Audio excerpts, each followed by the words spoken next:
বিসমিল্লাহির রহমানির রহিম। দুপুরের রান্নায় চলে আসলাম।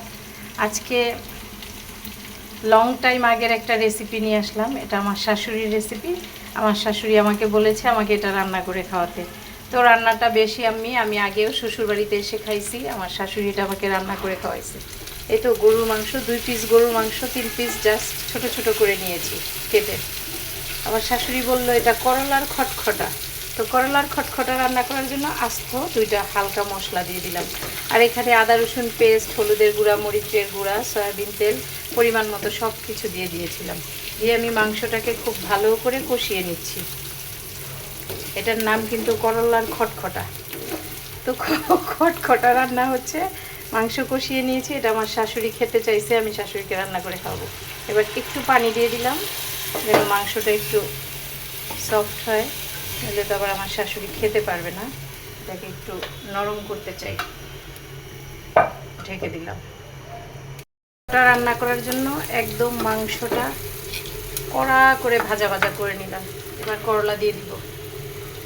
এই তো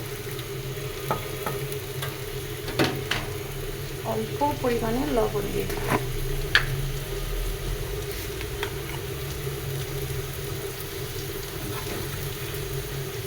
হালকা একটু ঢেকে দিব, জাস্ট একটু করলা থেকে যেই রসটা বের হবে একটু মাখা মাখা হবে, নামিয়ে নেব। খিচুড়ির জন্য গরুর মাংস দিয়ে করলা দিয়ে খটখটা রান্না করলাম। তো আমার মতো খটখটা রান্না কে কে করেছেন লাইফে কোনো এক সময়? আমি গরুর মাংস দিয়ে বেগুন রান্না করেছি, পেঁপে রান্না করেছি, লাউ রান্না করেছি, মিষ্টি কুমড়া রান্না করেছি। ওগুলি খুবই ইজি। বাট এই যে আজকের এই খটখটাটা কিন্তু শাশুড়ির ফেভারিট, শাশুড়ির জন্য রান্না করলাম। কে কে খেয়েছেন করলা দিয়ে গরুর মাংসের খটখটা আমাকে জানাবেন। আসলে এটা ওল্ড একটা রেসিপি। ওল্ড রেসিপি রেডি করতে আমার খুব ভালো লাগে, সত্যিই ভালো লাগে। তো করলার খটখটা রান্না কমপ্লিট। আর অল্প একটু জিরা গুঁড়া দিয়ে দিয়েছি উপরে। আমার করলা দিয়ে গরুর মাংস ছোট ছোট পিস করে খটখটা রান্নাটা কেমন লাগলো? আসলে খটখটা নামটা আমার শাশুড়ির। আমার শাশুড়ি বলছে একটু ছোট ছোট করে গরুর মাংস দিয়ে করলা দিয়ে যদি খটখটা করতি তাহলে একটু খাইতাম।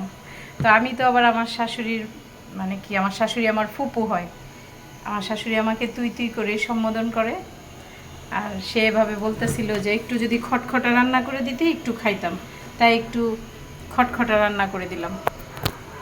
তো গরুর মাংস দিয়ে করলার খটখটা কেউ যদি কখনো না খেয়ে থাকেন অবশ্যই ট্রাই করবেন। আর আমি কিন্তু আগেও খেয়েছি আমার শ্বশুরবাড়িতে।